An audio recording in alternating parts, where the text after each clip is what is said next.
Que el Señor les bendiga, mis amados hermanos y oyentes. Gracias damos al Señor porque nos da la oportunidad de meditar en su palabra, basándonos en el Catecismo de Heidelberg. En esta ocasión, en la pregunta número 42, la cual nos dice: ya que Cristo murió por nosotros, ¿por qué hemos de morir también nosotros? La respuesta es: nuestra muerte no es una satisfacción por nuestros pecados, sino una liberación del pecado y un paso hacia la vida eterna. La frase "ciertamente morirás" es aquel dictamen dicho por Dios al poner al hombre en el jardín del Edén, al prohibirle que comiera del árbol del conocimiento del bien y del mal, y este dictamen se le aplicó al momento de su desobediencia y hacia toda la raza humana. Aquel momento que para muchos ha sido considerado como la libertad del hombre en cuanto a Dios se refiere, pues muchos piensan que el fruto prohibido era una llave al verdadero conocimiento y la apertura a nuevos conocimientos y a una nueva libertad. En realidad, fue el comienzo de la sentencia de muerte del hombre y de su corrupción total al caer en la esclavitud del pecado. Tanto que no solo quedó lejos de la gloria de Dios, sino que limitó su existencia, pues volvería al polvo de donde fue tomado. Cuando hablamos de la muerte, tenemos que pensar de la manera en cómo la Biblia nos lo enseña. La Biblia enseña que la muerte es la separación del hombre de la gloria de Dios. El hombre está separado de Dios y se rebela continuamente contra él. Eso es una manera de cómo la palabra nos enseña acerca de la muerte. Pero también nos enseña que la muerte es la culminación de nuestros días, el límite de nuestra existencia en esta realidad creada. El estudio de hoy se desarrolla en torno al efecto que tiene la muerte de Cristo sobre los que hemos creído. Esta muerte de Cristo no evita que nosotros pasemos por la muerte, pero sí hace posible que no seamos condenados por la muerte. Primeramente hemos de pensar que necesariamente tenemos que pasar por la muerte, pues nuestra muerte no satisface en nada o no enmienda en nada todo lo malo que hicimos en la vida, pero necesitamos pasar ese proceso. No sé si usted ha escuchado la frase en relación a alguien que muere y se dice: se murió y con eso pagó todo lo malo que hizo. O cuando alguien está casi para morir, pero está sufriendo mucho y decimos: algo ha de estar pagando, por eso está sufriendo mucho antes de morir. Y frases como tales. Pero lo que en realidad nos están enseñando estas frases es nuestra ignorancia respecto a la muerte de Cristo y la razón por la que morimos. Ningún hombre en la tierra está exento de la muerte. La muerte es parte ahora de nuestra existencia pasajera en esta creación. Así como la neblina es pasajera, así también nuestra existencia, nuestra humanidad, debido al pecado que entró al mundo por medio de nuestros primeros padres, así también nuestra vida es pasajera. Pues en el primer Adán todos morimos. Y aunque luchemos por una eterna juventud y remendemos nuestros rostros como si fueran vestidos viejos o rotos, jamás podremos evitar la muerte. Está escrito en el Salmo número 49, versículo 7, el cual dice: ninguno de ellos podrá en manera alguna redimir al hermano, ni dar a Dios su rescate. refiriéndose a que no debemos poner nuestra confianza en las riquezas o abundancia que pudiera haber en nuestras vidas, ya que ni aún así lograremos rescatar nuestras vidas delante de Dios. Ni siquiera con todo el dinero del mundo evitaremos que nuestros cuerpos vayan deteriorándose cada día más. Tanto el rico como el pobre, todos pasamos por la muerte. La pregunta no debería ser si vamos a morir o no, o qué día voy a morir, ya que son cosas lamentablemente obvias en el caso de si voy a morir o no. Pues después de la caída todo es obvio. Todo es obvio porque vamos a morir. Todo es obvio porque llegará el día en que vamos a morir, aunque no sepamos qué día. Obvias, pero no son para siempre. Tanto muere el malo como el bueno, el rico y el pobre. No debemos poner tanto énfasis en el por qué murió esa persona si era tan bueno. No entiendo por qué murió. Es lógico, el que nace tiene que morir. Todos llegamos al final de nuestras vidas en algún momento, ya sea cuando el éxito esté por los cielos o cuando el éxito esté por los suelos. Estés enfermo o saludable. Debemos saber que todo tiene su tiempo, como lo expresaba el sabio rey Salomón: tiempo de nacer y tiempo de morir. Y si nadie puede pagar con todo el dinero su inocencia ante Dios, mucho menos en lo absoluto nadie puede pagar con su propia muerte el daño que hizo o la condición de pecado en la que nacimos. Y cuando el salmista dice que ninguno podrá redimir en manera alguna a su hermano, se está refiriendo a que nadie puede ofrecer algo, aún su propia vida, para rescatar a alguien de la condenación o de la corrupción de su vida ante Dios. Es claro y evidente que el salmista se está refiriendo al hombre caído, al hombre cuyo corazón está inclinado a su propia maldad, al hombre quien es heredero del pecado original. Ese hombre somos tú y yo, y toda la humanidad que está imposibilitada e incapacitada para salvarse a sí mismo. Y que está escrito que muramos una sola vez para después esperar el juicio de nuestras vidas. Solo Cristo Jesús, solo Él, siendo Dios mismo, fue el único que pudo levantarse de la muerte y librarnos de la condenación por su vida, por su muerte y por su resurrección. Solo Él pudo pagar tan grande deuda, para que así la muerte en nosotros no tenga más dominio para condenarnos. Lo segundo que aprendemos es que aunque Cristo ya murió por nuestros pecados, necesariamente hemos de morir también para que podamos experimentar la liberación del pecado y un paso hacia la vida eterna.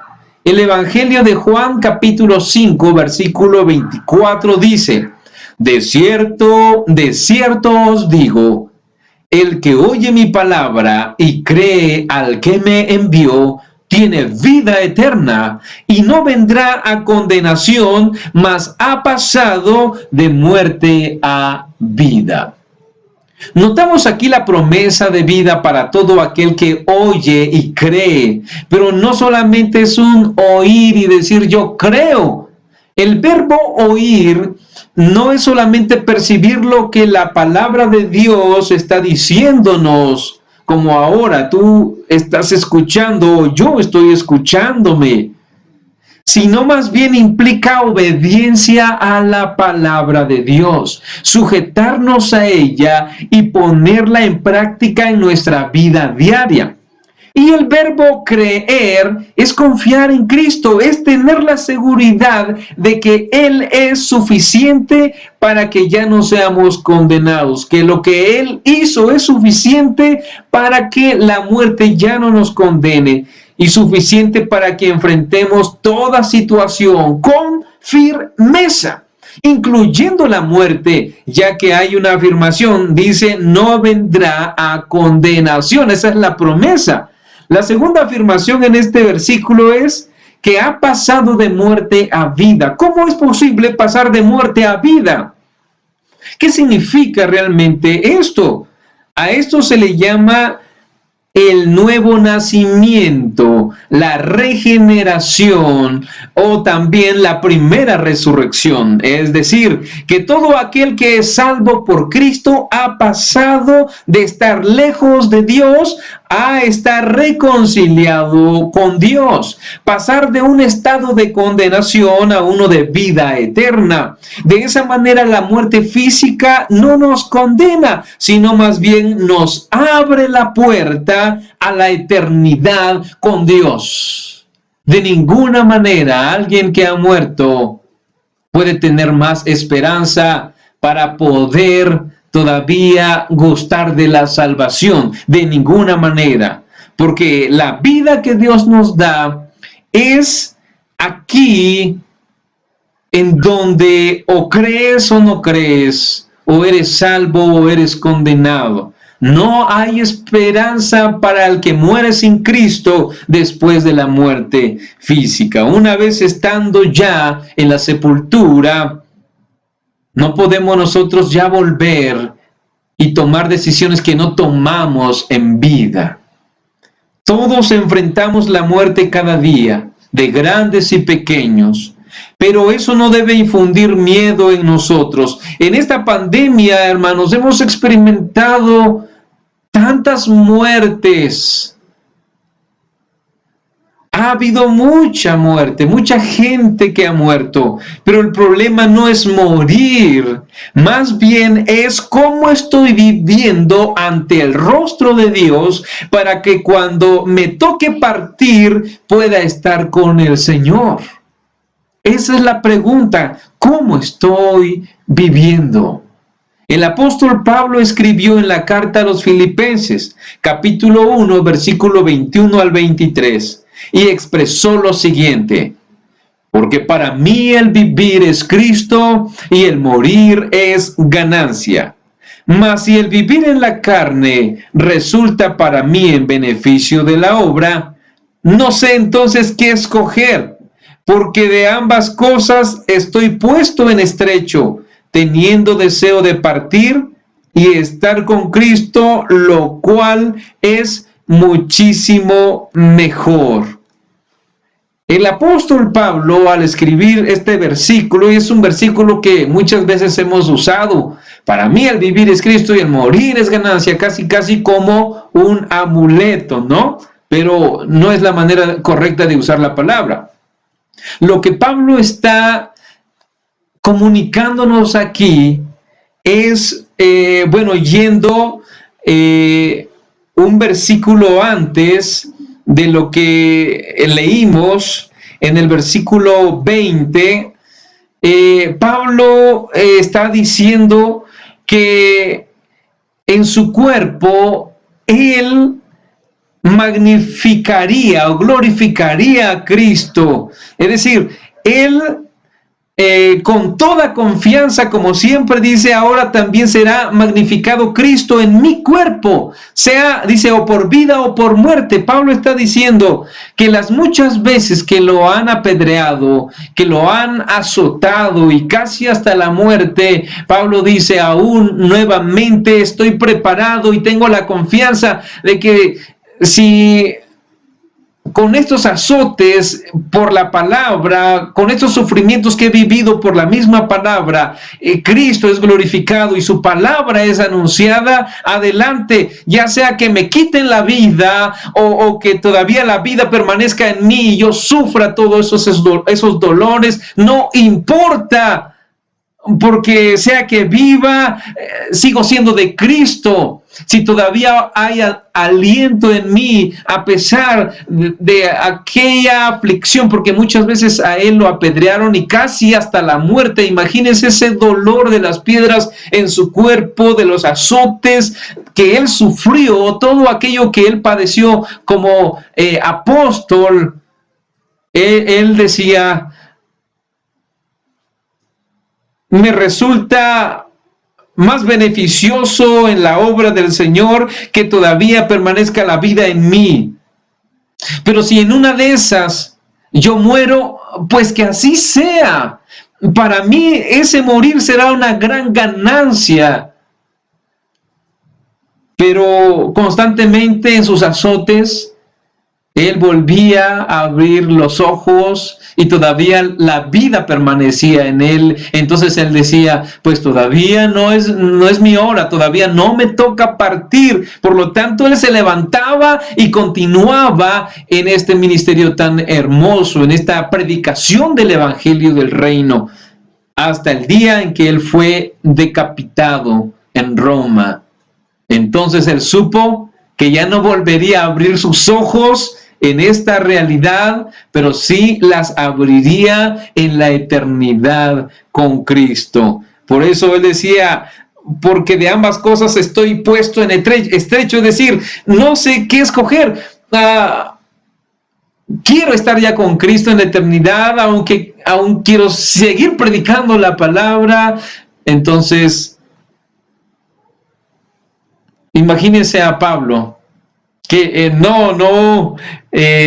él tenía ya el deseo de partir y estar con Cristo, pero decía él que era muchísimo mejor, pero quedar en la carne era aún más necesario. Y a veces nosotros ya decimos, yo ya me quiero morir, ¿no? Pensando en que ya cumplimos con lo que Dios quiere en nuestra vida. Pensando en que egoístamente, ¿no? Diciendo, Señor, ya llévame, ya quítame de acá. Pero ya queremos partir sin siquiera haber predicado la palabra, sin siquiera haber tenido un fruto del evangelio, sin siquiera haber anunciado ese hermoso mensaje, y ya queremos partir.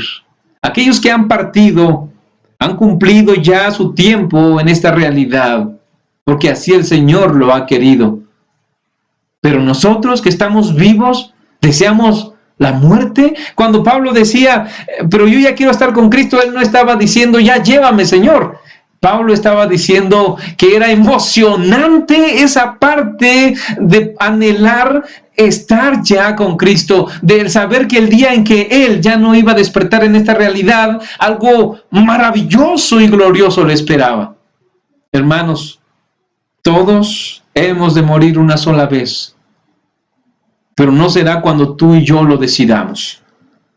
Y también Pablo escribe en 1 de Tesalonicenses 5, 9 al 10, diciendo lo siguiente: porque no nos ha puesto Dios para ira, sino para alcanzar salvación por medio de nuestro Señor Jesucristo, quien murió por nosotros, para que ya sea que velemos o que durmamos, vivamos juntamente con Él.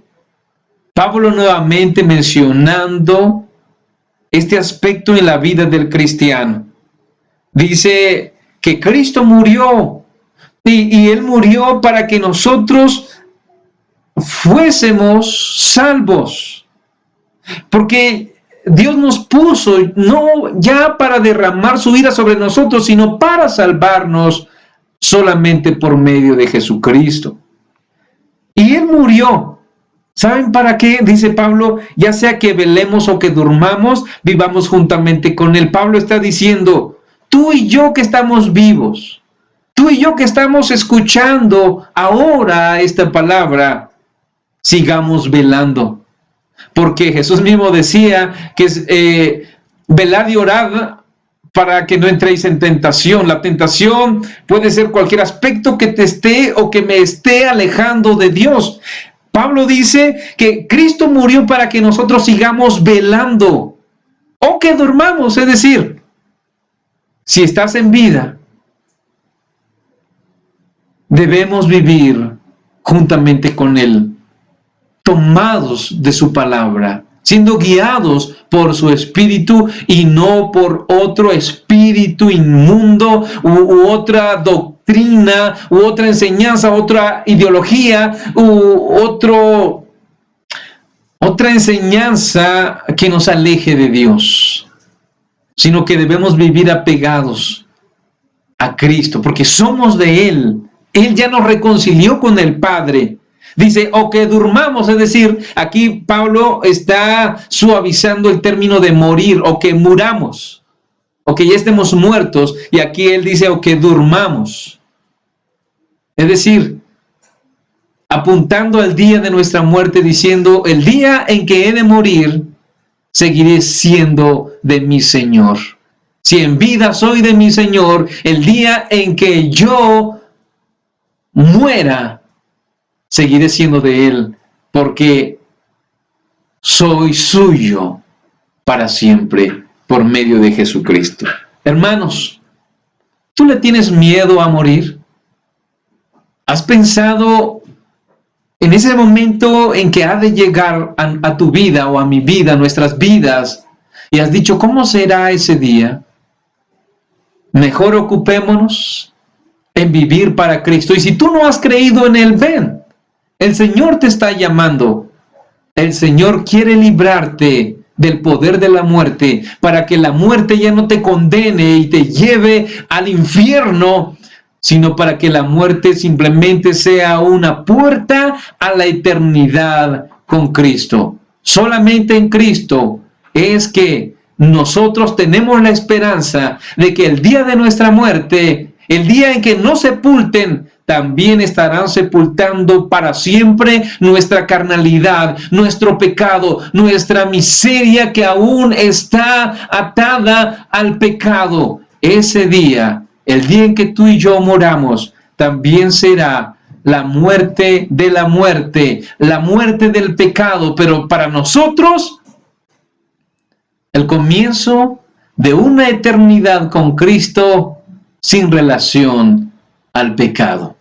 Ven a Él, cree en el Señor Jesucristo y serás salvo tú y tu casa. A Dios sea la gloria eternamente y para siempre. Amén.